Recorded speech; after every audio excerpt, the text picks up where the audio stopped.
청취자 여러분 안녕하십니까. YTN 라디오 수도권 투데이의 장원석입니다. 오늘 선정한 주제 경기도 연천군입니다.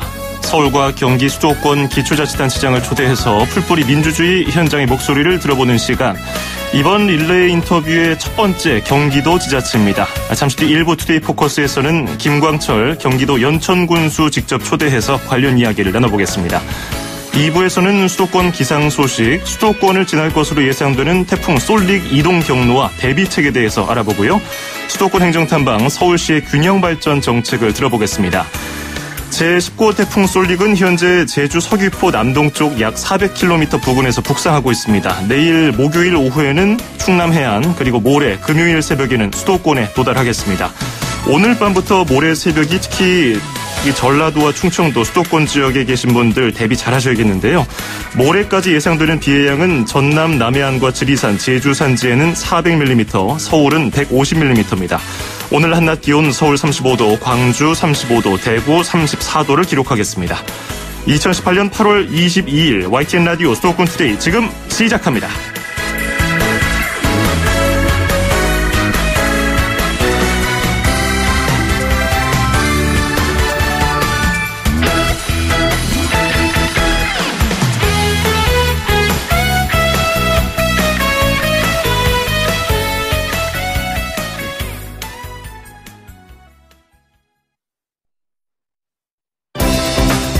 수도권과 관련된 소식은 모두 여기 YTN 라디오 수도권 투데이.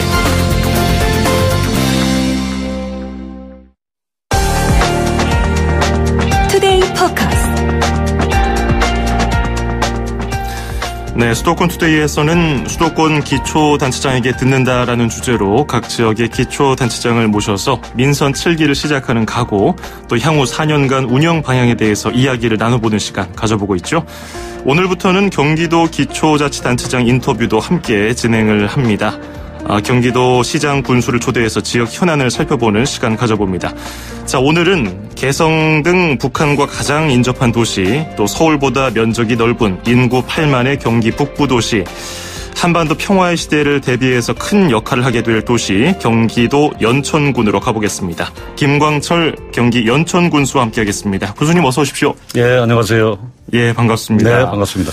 지금까지 릴레이 인터뷰를 하고 있는데 역대 지자체장 중에서 가장 먼 곳에서 오셨어요. 아, 그렇습니까? 예, 상암동까지 오시느라고 고생 많으셨습니다. 네. 7월 초에는 그 태풍 뿌라비룬 때문에 예. 취임식도 정식으로 열지 못하시고 굉장히 바쁘셨는데 예. 지금도 또 솔릭 때문에 바쁘시겠어요. 지금 비상대기 중에 있습니다. 예, 네. 또 면적이 서울보다 넓기 때문에 대비해야 할 그렇죠. 것도 많으실 것 같은데 예.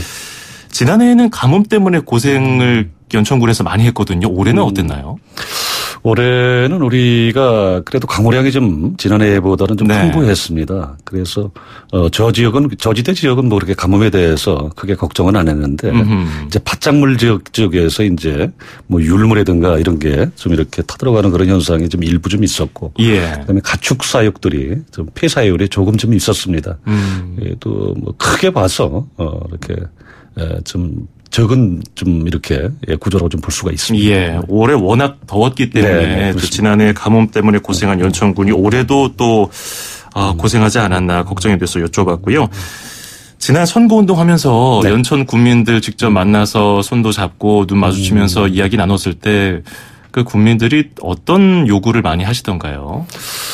연천이 우리가 1900년대만 해도 이제 물류 중심의 도시였더랬는데 네. 그동안은 이게 38선이나 또 아니면 휴전선으로 인해 가지고 교통의 중심 지역에서 멀어지다 보니까는 가장 어쩌면은 경기도에서 피해를 갖다 입은 지역이다 하는 이렇게 이제 하니까 변화를 갖다 많이 열망을 하게 됩니다. 예.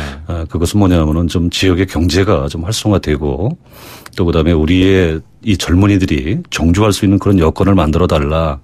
그다음에 이 적경 지역에 좀 변화를 갖다가 일으켜달라 하는 게 가장 큰 요구가 아닌가 이렇게 생각을 하고 있습니다. 예. 자, 지금 제가 이력을 보면은 연천군 의회 의원을 2번이나 지내셨고 연천군 의회 부의장도 또 하셨고 경기도 의회 의원을 또 2번이나 하셨어요. 굉장히 전문가, 행정 전문가로서 이런 경력이 있으신데 왜 연천 국민들은 김광철이라는 인물을 연천 군수로 선택했을까요? 제가 이제 5선째 이제 하다 보니까 네. 선거적으로 이제 당선이 됐습니다. 그동안에 이제 제가 군의원 또 그다음에 경기도의원을 거쳐나가면서 아무래도 이제 지역 현안에 대해서 정통하고 그다음에 가장 큰 목인 게 좀 진실성이 있느냐 없느냐 하는 게 이게 가장 어떤 그 가치 판단의 기준인 것 같습니다. 지역민과 어떤 애환을 갖다 좀 더불어 할 수 있는 그런 사람으로서의 어떤 행정가를 원하지 않았느냐 하는 이런 면에서 저는 보고 있습니다. 그렇군요. 그 민선 7기를 이끌 각오도 남다르실 것 같아요. 어떠십니까? 저는 우리 연천군이 예로부터 좋은 사람들이 많은 곳입니다. 예. 그래서 저는 좋은 사람들의 도시, 그다음에 또 저희는 한탄강과 임진강이라는 큰 강이 두 개가 합류하는 그런 곳입니다. 네. 이런 자원을 중심으로 해서 하일러브, 한탄강의 애치자하고 임진강의 아해자를 결합한 우리가 하일러브 연천시대를 갖다가 이끌어 나가고자 합니다. 그래서 오늘 군수님 명함을 보니까 하이 하트 연천인데 이게 하일러브 한탄강과 임진강을 네, 그렇습니다. 의미하고 있었던 거군요. 네. 자, 이제 연천군에 대한 이야기를 하기 전에 지금 서울, 경기, 인천, 수도권에서 듣고 있는 많은 청취자분들을 위해서 연천군이 어떤 곳이고 또 어떤 역할을 하게 될지 간략하게 소개부터 해 주실 수 있나요? 그렇죠. 네. 연천군 우리가 경원선의 추가령 지구대의 중심 지역입니다. 경원선 우리가 열차가 지나가고 있고 3번 국도가 지나가고 있습니다. 또 조금 전에도 제가 말씀을 드렸지만은 한탄강과 임진강이 북쪽에서 발원되어 와서 우리 연천군에 합류되어 있습니다. 연천군은 또 지정학적으로 볼 때에도 동경 127도 그다음에 북위 38도선에 중부 원점이 있는 지역이 바로 연천인 그런 지역입니다. 예. 그러다 보니까는 이게 적경 지역으로다가 위치해 있다 보니까는 어쩌면은 수도권에서 가장 청정 지역 또 그다음에 자연을 갖다가 원하지 않았던 원튼 간에 좀 지켜낼 수 있는 그러한 장점을 가지고 있고 예. 저희가 앞으로는 수도권에서 좀 인구를 갖다가 아니면 그 우리가 휴양 인구들을 갖다가 유입할 수 있는 어떤 최적의 요건을 갖다가 갖추고 있다 이렇게 좀 말씀을 드리겠습니다. 그렇군요. 이제 다음 달에 이번 정권 들어서 세 번째 남북 정상회담이 열리고요. 연천군은 개성공단이 있는 개성시를 바로 왼쪽에 두고 있고 평화의 한반도 시대에 특별한 역할이 또 기대가 되는데 미래를 위해서 준비하고 계신 게 있습니까? 이제 가장 중요한 부분이 어떤 지역 경제의 활성화 부분인데 네. 엊그제 제가 이제 우리 연천군의 축구단을 이끌고 평양 아리수컵 대회에 참석을 하고 왔습니다. 이런 모든 일련의 과정들이 저희가 지역 경제를 활성화시키기 위해서는 개성공단의 그 배후도시 역할이 좀 필요하다. 또 현 정부에서도 그 역할에 좀 방점을 갖다 찍고 있기 때문에 저희가 그 남쪽 지역에 개성공단의 어떤 그 배후도시 역할을 갖다가 100만 평 한 군데가 100만 평 정도 소요되는 지금 준비를 하고 있습니다. 예. 100만 평 정도의 두 군데의 좀 입지를 갖다 좀 선정을 해서 남북 교류에 대비해서 어떤 그러한 그 준비 작업을 갖다가 지금 이제 저희가 경기도나 정부 측에 좀 요구를 갖다 하고 있다는 그런 말씀을 좀 드립니다. 얼마 전에 또 연천군이 개성공업지구 지원재단하고 업무 협약도 체결하지 않으셨습니까? 네. 지금 말씀하신 개성공단 배후도시 개발 그리고 그 연천군의 역할을 강조하시는 건데 그러면 구체적으로 연천군은 어떤 역할을 하게 될까요? 우리가 가지고 있는 게 전에 이제 우리가 그 DMZ 생태평화공원 유치할 때 저희가 파주, 철원, 고성 그다음에 이제 양구하고 연천이 이제 경합을 했습니다. 물론 이제 그것이 지금 뭐 여러 가지 사정에 의해서 물 건너갔지만은 그러한 일련의 과정들이 좀 이렇게 지금 진행이 되고 있는데 지리적인 위치에 봤을 때는 아까 제가 처음에 말씀드린 세 곳과는 좀 저희가 지리적인 위치에서 조금 밀리는 면은 좀 있습니다. 확실하게 하는데 지금 파주와 연접을 하고 또 강원도 철원과 연접을 하는 이런 우리가 구군이기 때문에 그 두 시군하고 어떤 같이 연계할 수 있는 그런 어떤 시너지의 어떤 그 배후 공업도시를 갖다 이렇게 만들어가는 것이 저희의 지금 전략으로 다 이렇게 좀 채택을 하고 있습니다. 그렇군요. 네. 그리고 또 군수님 말씀하신 것 중에서 제2의 개성공단 그리고 국립 제3현충원 유치 이것도 미래 연천을 위한 하나의 청사진으로 그려놓으신 것 같은데 어떤 구체적인 계획이 있으신지요? 이제 현충원은 지금 우리가 서울에 이제 현충원하고 대전에 이제 제2현충원이 있고 거기도 이제 대전의 현충원도 거의 이제 만장에 이제 가까워지고 있기 때문에 제3현충원 부지를 갖다가 물색을 하고 있습니다. 그 근처에서. 근데 상징적으로다가 저희가 이게 연천이라는 곳은 우리가 분단의 상징적인 도시이고 또 그다음에 그 6.25를 전후해 가지고 그 유엔 참전국들이 아주 치열하게 싸웠던 그런 곳이기도 합니다. 예.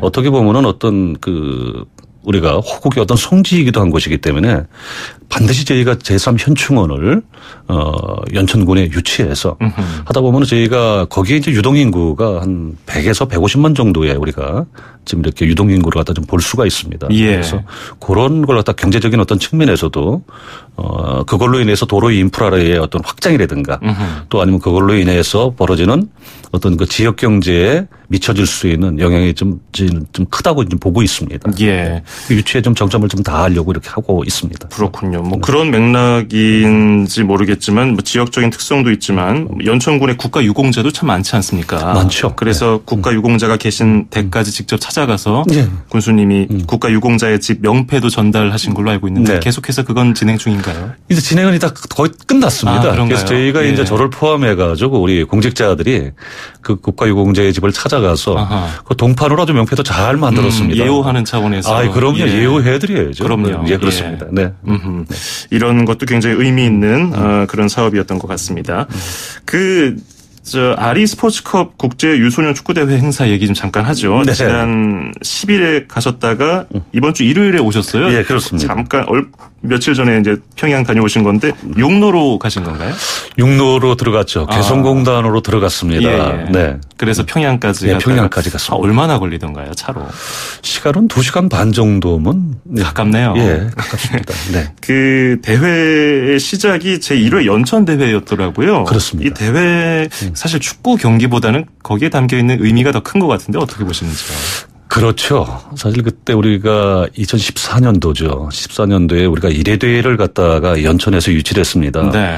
평양의 4.15 축구단을 비롯해서 우즈벡, 그다음에 우리 한국, 그래서 한 4개국이 참석을 해가지고 이제 그때 친선대회를 갖다가 가졌는데 사실은 경기도에서 우리가 지금 31개 시군 중에서 재정 자립되면이 그렇게 좋은 시군이 아닙니다. 저희가 아무래도 제일 북쪽에 위치해 있다 보니까. 하지만은 앞으로 적경 지역이 위치해 있으면서 어떤 남북 교류의 어떤 그런 어떤 교류 역할의 어떤 어젠다를 갖다가 좀 우리가 점유를 해야 되는 게 예. 스포츠에서 좀 찾을 수 있다 해서 그래서 지금 의미를 좀 찾을 수 있고요.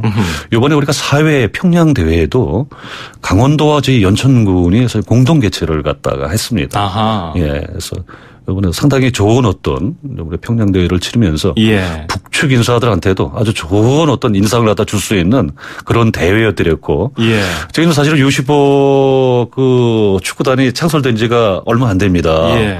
올해 저희가 창설이 됐는데 성적도 저희가 2승 3무의 성적을 갖다가 내고 왔습니다. 잘했네요. 한 번도 패하지 않았습니다. 예. 그래서 아주 좋은 인상을 갖다 심어주고 이렇게 좀 돌아왔습니다. 네. 저는 거기서 이제 전해온 영상 중에서 경기 마치고 우리 어린 남북 선수들이 같이 손잡고서 경기장 쭉 돌면서 관중들에게 손 흔드는 장면. 그게 굉장히 인상적이던데 계속해서 5회, 6회 쭉 이 대회가 성황리 잘 치러졌으면 좋겠네요. 네.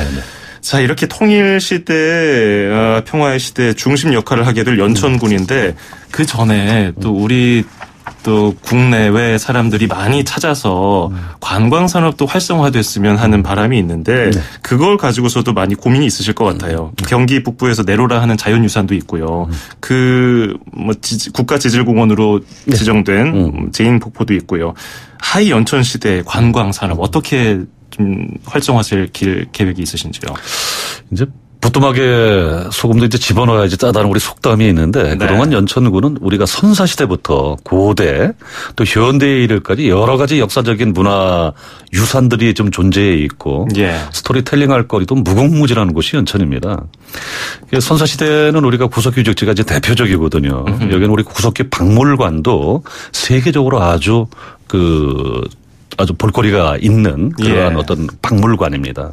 또 구석기 유적지를 포함해서 저희 이제 또 이 한반도에서 삼국시대부터 연천군은 어떻게 보면 치열한 그 싸움터였더랬습니다. 왜냐하면 두 강을 갖다 끼고 있기 때문에 예. 고구려의 유적이 꽤 많습니다. 그래서 호르고로성이 있고 우리 당포성이 있고 또 그다음에 은대성이 이렇게 우리 한탄강과 임진강을 연유해 있습니다. 예. 하나는 중요한 게 이제 매초성이 연천에 이제 거의 이제 사학계에서도 매초성일 것을 거의 90% 정도 확신하는 그런 요즘에 이제 계속 작업들을 하고 있는데 신라가 당나라군 20만을 갖다 물리친 지역이 어디냐 하는데 바로 우리 대전리 산성이 연천군에 위치한 그것도 한탄강 변에 있습니다. 대전리 산성이 매초성일 것이다. 뭐 여러 가지 이건 우리가 학계에서 지금 고증을 갖다 해오고 있는데 예. 저희는 그 옆에 지금 초성리역이 있습니다. 그래서 이게 그 초성리역도 매초성에서 우리가 지금 현재 지명도 그렇게 쓰고 있거든요. 네, 그래서 우리가 그러한 역사적인 자원들, 그 다음에 그 한탄강과 임진강이 우리가 임진강은 뭐 북에서 이렇게 불러서 오기 때문에 아마 네. 대한민국에서 가장 1급수라고 해도 자신이 있습니다. 네. 그래서 여기에 지금 저희가 한 4개 지구에 저희가 그 관광에 대한 테마별로 해서 좀 우리가 수도권 주민들이 와서 좀 휴식을 갖다 취하고 갈 수 있는 그런 권역을 갖다 좀 우리가 4개 정도 좀 조성을 하고 있습니다. 네. 그래서 좀 제일 좀 중요한 부분은 연천의 어떤 그랜드 뷰를 갖다가 어떻게 좀 펼쳐나갈 것이냐, 연천의 첫인상을 어떻게 볼 것이냐 해서 저희가 산에는 뭐 저희가 나무가 좀 많습니다만은 둘레길이 저희가 한 110km 지금 조성이 돼 있는데 그 주변에 좀 나무가 아무래도 이 강변이고 천변이다 보니까는 예. 좀 연천 지역에 맞는 나무가 좀 조성이 좀 덜 돼 있었습니다. 그래서 제가 재임하는 기간에는 앞으로 한 10년 후 또 30년 후를 내다보고 좋은 묘목, 연천에 맞는 묘목들을 갖다가 잘 심어놓고 조림을 할 계획입니다. 예. 네.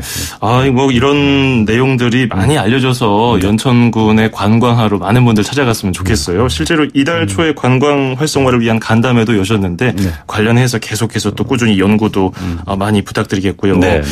그리고 요즘에 고령 사회이기 때문에 그 노인 인구는 많아지고 있고 청년들은 계속해서 뭐 도시로 나가고 싶어 하는데 기업 유치단을 발족시켜서 청년들이 떠나지 않는 연천군을 만들겠다. 네. 이런 구상도 세우셨어요. 이건 네. 어떤가요? 이거는 아마 226개 우리 지방자치단체의 아주 공통적인 문제이기도 맞아요. 합니다. 우리가 예. 대도시 수도권을 갖다 조여해 놓고는 아마 우리 그 자치단체에 겪고 있는 아주 동일한 어떤 현상인데 연천군도 좀 비약적으로다가 어떤 그걸 갖다가 좀 할 수 있는 그런 어떤 입지 여건을 갖다 좀 만들어놔야 되겠다. 그래서 뭐 투자유치위원회라든가 기업 유치단을 갖다 발족을 해서 그래서 우리가 그 투자 유치에 좀 방점을 갖다 좀 맞춰나가겠다. 제일 중요한 것은 우리가 고용을 갖다가 또 좋은 일자리를 갖다 창출할 수 있는 그러한 기업을 유치하는 게 지자체의 어떤 그 생명과 같은 그런 부분이거든요. 예. 네, 그래서 그 기업 유치 부분에 제 임중에 최선을 다해서 이렇게 노력을 하겠습니다. 그렇군요. 네. 그 연천군에서 또 농업도 굉장히 중요한 산업 중에 하나예요. 종사하는 분들 많고요. 유통과정 개선이라든지 활로 개척을 위해서는 또 어떤 보관이 있으신지요? 연천 농산물 아주 우수합니다. 네. 왜냐하면 저희가 38도선에 위치해 있거든요. 38도선에 위치해 있다는 거는 일교차가 가장 큰 지역입니다. 네. 그러니까 우리가 그 곡물의 어떤 그 당도라든가 또 아니면은 그 이렇게 물르지가 않자 단단하죠. 모든 과일들이. 네. 대표적인 농산물 뭐가 있습니까? 대표적으로는 우리는 이제 개성인삼의 주산지입니다. 그다음에 콩의 주산지입니다. 예. 또 연천 고추하면은 연천 고추를 한번 먹어본 사람들은 값이 조금 비싸죠. 다른 지역보다. 예, 맞더라고요. 그 맛을 갖다 벗어나지 못하거든요. 예. 그다음에 저희가 율무 아까도 말씀드렸던 예. 주산지이고 또 오이가 또 연천 오이가 우리가 가락동 그 농수산물 시장에서 최상급의 어떤 대우를 갖다 받고 있습니다. 예. 이런 부분들이 지금 저희가 아직까지는 좀 우리가 성능 대비해서 좀 가격을 갖다가 최상의 대우를 갖다가 좀 더 받을 수 있도록 네.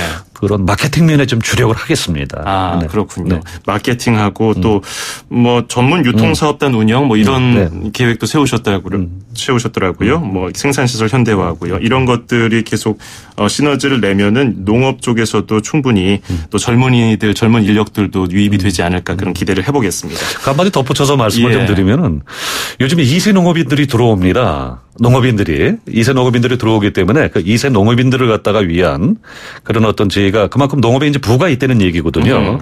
그래서 최선을 다해서 농정을 펼쳐 나가겠습니다. 예.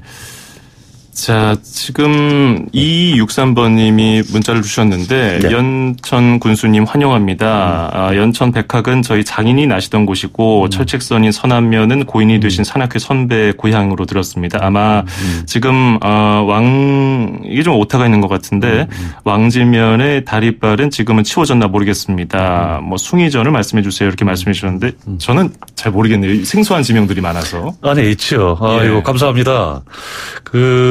제가 이게 백학 출신이라고 그러시는데 이제 네. 백학은 우리 연천이 이제 서부 쪽에 이제 거기가 관문입니다. 예. 관문이 그 조금 전에 말씀하신 그쪽에 숭이전이 있거든요. 그 아하. 숭이전은 뭐냐면 우리가 고려의 종묘로 보시면 됩니다. 아하. 거기에 이제 우리가 태조 왕건을 비롯해서 4대 왕이 봉헌이 되어 있고 예. 16공신이 있습니다. 그러니까 조선의 종묘라고 보면 되죠. 음흠. 또 이것은 조선의 종묘가 되나 아니 우리 고려의 종묘가 되다 보니까는 예. 북한하고 교류하는 데 있어서 개성의 왕건 등이 잘 보존이 되어 있고 그 사람들은 그 고려를 좀 정통적으로 인식을 하고 있거든요. 예. 그거는 이번에 이제 우리가 교류의 그 대상도 될 수 있다 이렇게 말씀을 좀 드리고. 예. 그 화이트교라고 전에 그게 이제 그 세월교죠. 물이 네. 흐르는 그런 강입니다. 그런 지금 치워졌습니다. 치워지고 좀 다리가 새롭게 잘 건설이 돼 있습니다. 그렇군요. 자, 또 연천 군민 한 분이 또 문자를 주셔가지고 소개를 해드렸고요. 4년 뒤에 또 어떤 군수로 기억에 남고 싶은지 좀 짧게 들어보고 싶네요. 제일 중요한 거는 이 목민관으로서 저는 주민을 섬기는 행정이 가장 중요하다고 보고 있습니다. 네. 저는 모든 면에서 우리 주민을 고객의 관점에서 이제 봐달라고 우리 공직자들에게 제가 일성으로 좀 말씀을 갖다 좀 드렸습니다. 네. 그래서 주민을 고객같이 이렇게 생각을 하면서 좋은 사람들의 도시, 좋은 사람들이 모이는 것, 좋은 사람들이 일을 만들어가는 것, 희망을 품어보는 그러한 지역으로다가 만든 그런 군수로다가 남고 싶습니다. 네, 저도 기대를 하겠습니다. 자, 끝으로 박인희의 방랑자 노래를 네. 골라오셨어요. 이거를 청취자분들하고 연천 국민들에게 들려주고 싶다고 하셨는데 왜 골라오셨는지요?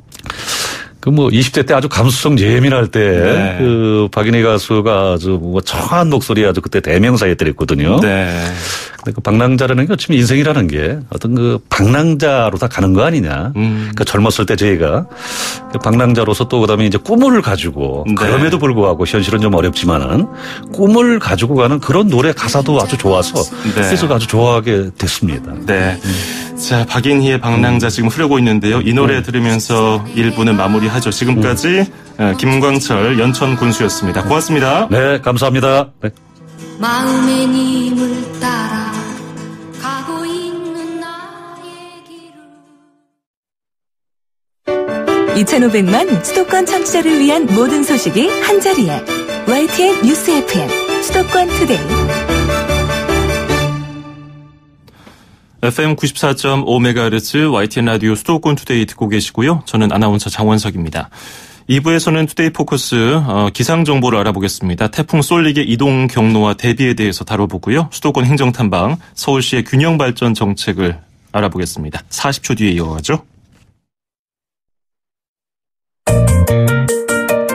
음악과 수도권 뉴스가 한방에 수도권 전문 방송 수도권 투데이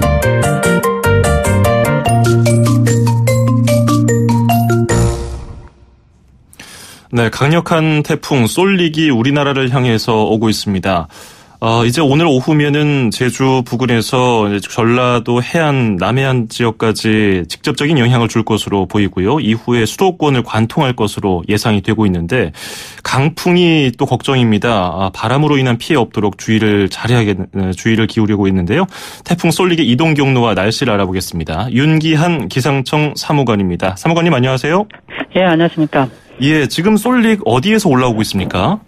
예, 현재 9시 현재 서귀포 남남서쪽 약 350km 부근에서 중심풍속 40m 그리고 중형 형태로 해서 서북서진하고 시간당 한 20km 정도의 속도로 해서 서북서진하고 있습니다. 예, 지금 이제 쭉 올라오고 있는데 저녁 계속되면은 제주 부근까지 접근할 것으로 보이는데 이동 경로는 정확하게 어디를 거쳐갈 것으로 예상이 됩니까? 예, 이 태풍은 서북 서진해서 내일 새벽 정도에서 제주도 서쪽 해상으로 지나서 내일 오후 정도에서는 전남 서쪽 해상 그리고 밤이나 모레 새벽 정도에서는 중부 서해안을 상륙해서 수도권을 통과하여 모레 낮에 동해 북부 해상으로 이동할 것으로 예상을 하고 있습니다. 예.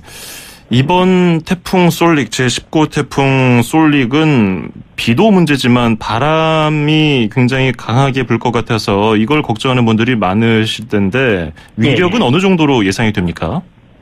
일단 우리나라에 영향을 줄 때 중심 부근의 풍속이 최대 풍속이 27에서 한 35m로 해서 중형 태풍 강도가 중형으로 해서의 태풍이고 또한 그 영향을 미치는 범위도 보면은 중형으로서의 크기도 굉장히 좀 큰 사이즈입니다. 그래서 큰 위력을 발휘할 것으로 그렇게 예상을 하고 있습니다. 지난 2010년도에 태풍 곤파스도 수도권을 지나갔잖아요. 그것과 비교한다면 어느 정도 차이가 납니까? 일단은 곤파스와 적어도 비슷하고 조금 높을 가능성도 배제를 하지를 못하고 있습니다. 곤파스가 해상을 따라서 오면서 마찰이 적어서 그렇게 약화되지 않았고 또한 그 수도권 인근으로 해서 상륙을 했었기 때문에 그대로 바람을 맞이한 경우도 있었는데 이번도 서해상을 거쳐서 마찰이 적고 또 서해상의 온도가 28도로 해서 고온 해수면을 지금 유지한 상태입니다. 그래서 에너지를 그대로 받고 들어오기 때문에 바람이 약해지지 않게 상륙을 하기 때문에 수도권에서도 바람에 대해서는 굉장히 좀 강한 바람이 불고 또한 이에 따라서도 수도권이 그 경로에 있기 때문에 비도 상당히 많을 걸로 예상을 하고 있습니다. 예, 거센 바람이 불고 비도 많이 내릴 것으로 보이는데 그러면 제주도나 서해안, 남해안 그 바닷가 인근 지역에 계신 분들은 해일을 우려하는 분들도 계시더라고요. 이 해일 발생 가능성은 어느 정도인가요? 해일 가능성은 당연히 있습니다. 특히 왜냐면 민물하고 그리고 바람이 불 때 그 풍랑의 파도 그리고 태풍은 또 저기압이기 때문에 태풍이 다가오면 해수면이 약간씩 높아집니다. 이 한 세 가지 요인이 같이 닥치기 때문에 침수구역들은 저지대 침수구역은 충분히 침수가 되고 해변가에서도 높은 파고에 의한 피해가 충분히 우려되기 때문에 이에 대한 각별한 주의가 좀 필요합니다. 무엇보다도 사람도 많고 건물도 많은 수도권을 관통할 것으로 보이기 때문에 걱정인데 태풍의 직간접적인 영향을 받는 지역, 특히 조심해야 될 지역은 어디로 지금 예상이 되나요? 일단은 태풍의 바람이 부는 15m 이상이 불 수 있는 지역을 보면 우리나라 전국이 다 해당이 됩니다. 그리고 25m 이상이 불 수 있는 25m면은 시속으로 따진다고 하면은 한 120km 정도 차량 속도로 본다고 하면 이 정도 속도 되는데 이 정도의 바람이 불 수 있는 지역은 제주도 그리고 서해안 그리고 태풍의 이동이 지나가는 수도권 지역으로 이런 바람이 불 수가 있습니다. 그래서 전국에서는 대부분 지역에서는 바람 피해가 우려가 되고 특히나 더 우려되는 지역은 제주도, 서해안 그리고 태풍이 지나가는 경로에 있는 수도권 지역이 예상이 되고 또 하나는 바람 위에도 못지않게 일단 비도 폭우가 많이 내릴 걸로 예상하는 지역도 제주도 그리고 지리산, 남해안 그리고 서해안과 수도권 지역에서도 많은 비가 내릴 걸로 예상을 하고 있습니다. 예, 비는 많게는 얼마나 내릴까요?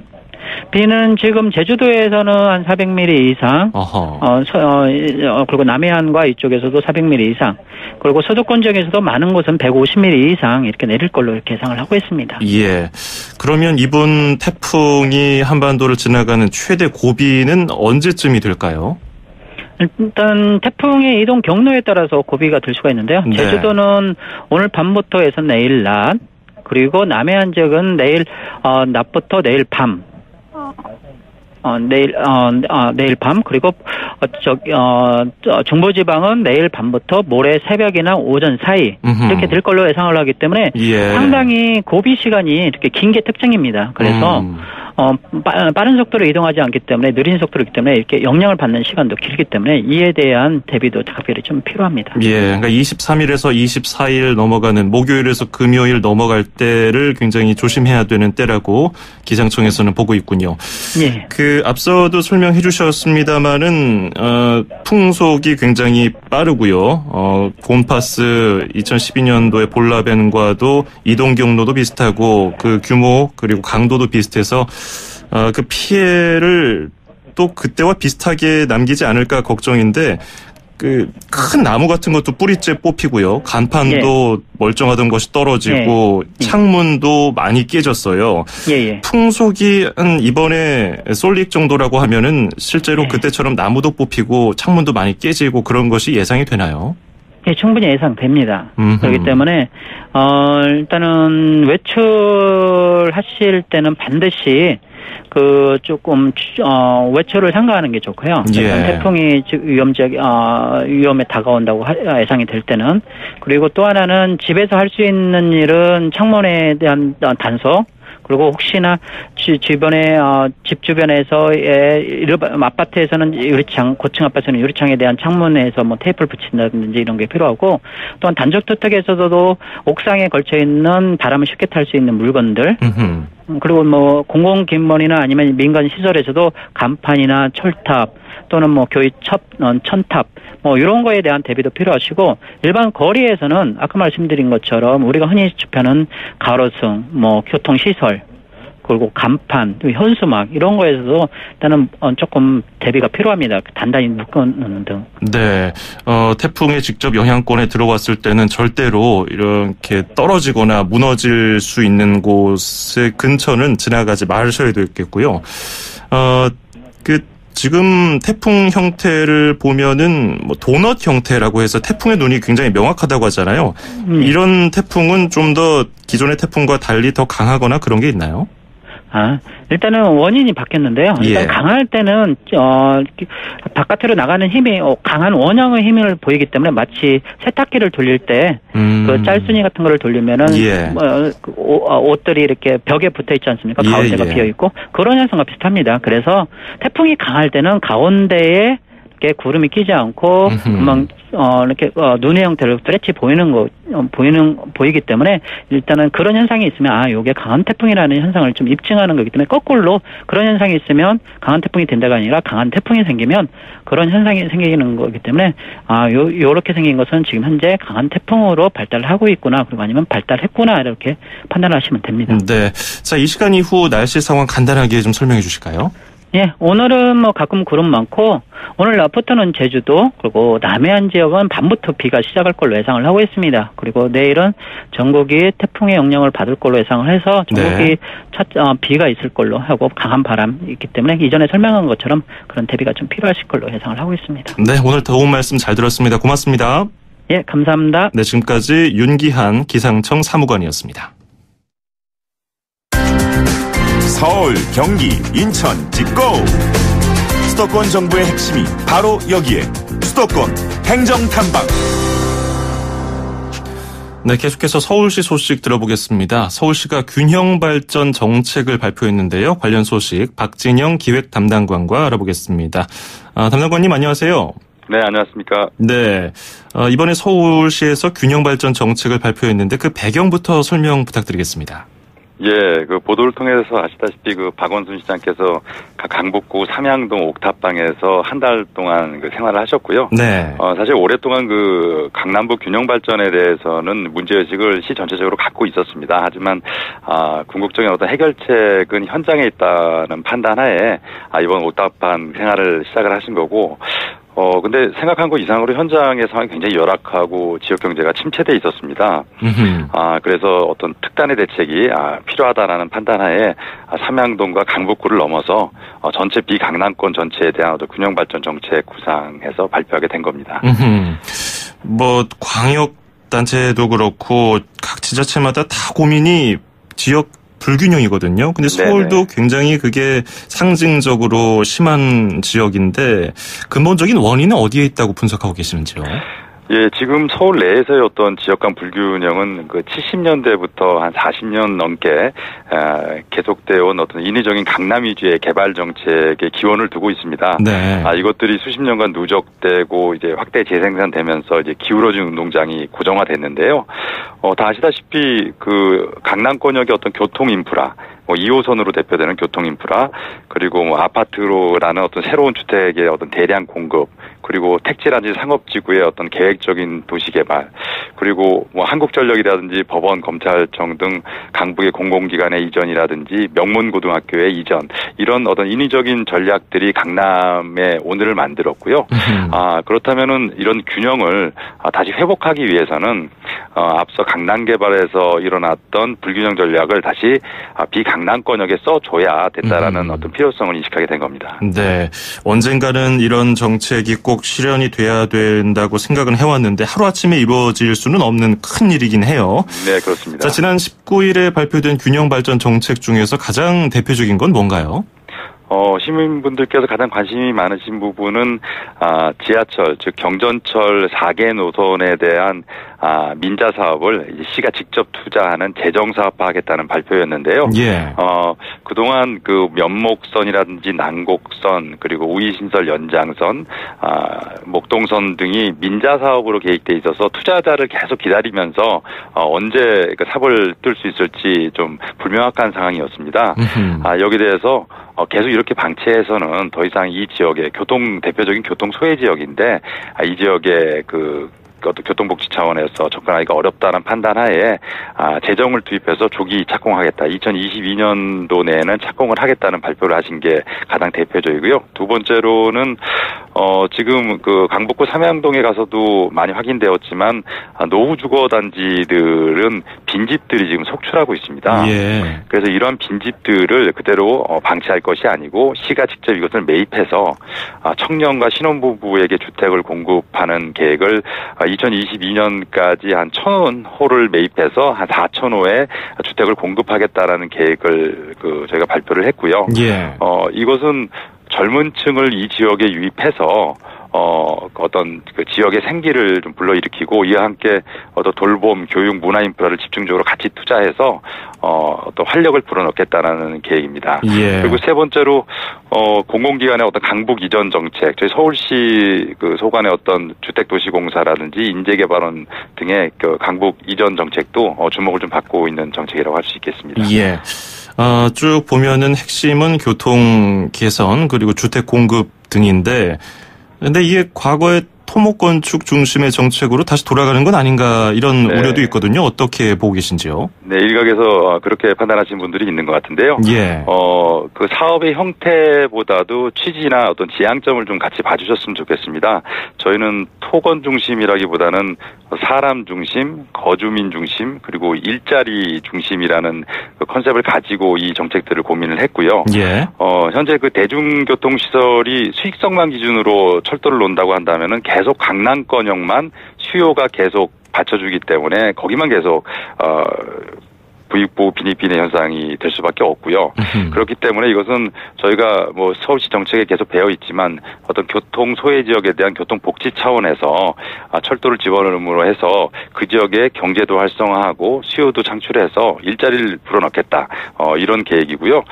두 번째로 저희가 그 지역의 어떤 빈집을 매입하는 정책에서도 확인이 되지만 과거 뉴타운 개발처럼 완전 그 지역을 밀어내고 거주민들을 이주시켜 버린 다음에 고층 아파트를 짓는 그런 방식이 아니고 동네를 최대한 그 보존하면서 지역 거주민들이 거기서 활력을 찾을 수 있도록 하는 재생 방식으로 추진을 합니다. 예. 그리고 거주민들이 그를 통해서 또 일자리를 얻을 수 있고요. 그렇기 때문에 이건 그 외형적으로 어떤 토건 중심이라고 보기보다는 어떤 거주민, 사람 중심 정책으로 좀 봐주셨으면 좋겠습니다. 예. 이번에 그 균형 발전 정책을 보면 지향점을 봤을 때는 이견 없이 굉장히 이상적이지만 현실적으로 봤을 때는 돈이 많이 들지 않을까 이것도 우려되거든요. 예산적인 면은 어떻게 마련이 될 계획인가요? 예, 저희 서울시 예산이 한 35조 정도의 규모를 가지고 있는데요. 예. 이러한 예산들이 다 곳곳에 필요한 데 쓰이고 있지만 이번 계기로 해서 이런 앞서 발표드린 사업들을 명확하게 뒷받침할 재원을 별도로 저희가 조성을 할 계획입니다. 한 1조 원 정도의 균형발전 특별회계라고 요 목적으로만 쓰일 수 있는 그 돈 주머니를 하나 만들어서 반드시 비강남권의 그 지역 불균형을 해소하겠다라고 하는 재정적 뒷받침을 가지고 있고요. 예. 이러한 19일날 저희가 발표한 어떤 균형 발전을 위한 정책들은 계속 세부적인 어떤 사업 계획들을 구체화해서 연말까지 시민들께 상세하게 구체적인 어떤 대상지 그리고 물량 그리고 어떤 재원적인 어떤 뒷받침까지 구체적으로 보고를 드리도록 하겠습니다. 예. 지금 저희 수도권 투데이에서 뭐 구청장들 그리고 지자체장들을 릴레이 인터뷰하고 있는데 네. 그런 좀 더 소규모의 지자체장들과도 연계해서 함께 이런 균형 발전을 위한 정책을 꾸려나가는 것도 필요해 보이거든요. 서울시에서는 어떤 식으로 끌고 갈 생각인가요? 저희 시 차원에서 그 자치구청장님 그리고 뭐 시의원님들 지역에 여러 또 활동가들 분들과 여러 협치의 네트워크를 갖추고 있습니다. 예. 지난 2015년부터도 동부권에 대한 어떤 그 구청장님들과 그 협의체도 구성이 돼 있는 상태고 이번 계기로 해서 그 어떤 비강남권 전역에 대한 구청과의 긴밀한 어떤 그 협력과 협치가 굉장히 필요한 상황인데요. 예. 지난 박원순 시정 6년 동안 어떤 그 기반은 충분히 닦여졌다고 생각을 하고요. 예. 그걸 바탕으로 해서 사업의 진척도 성과도 낼 수 있을 거라고 기대하고 있습니다. 예, 오늘 설명 잘 들었습니다. 고맙습니다. 네, 감사합니다. 네, 지금까지 박진영 서울시 기획 담당관이었습니다.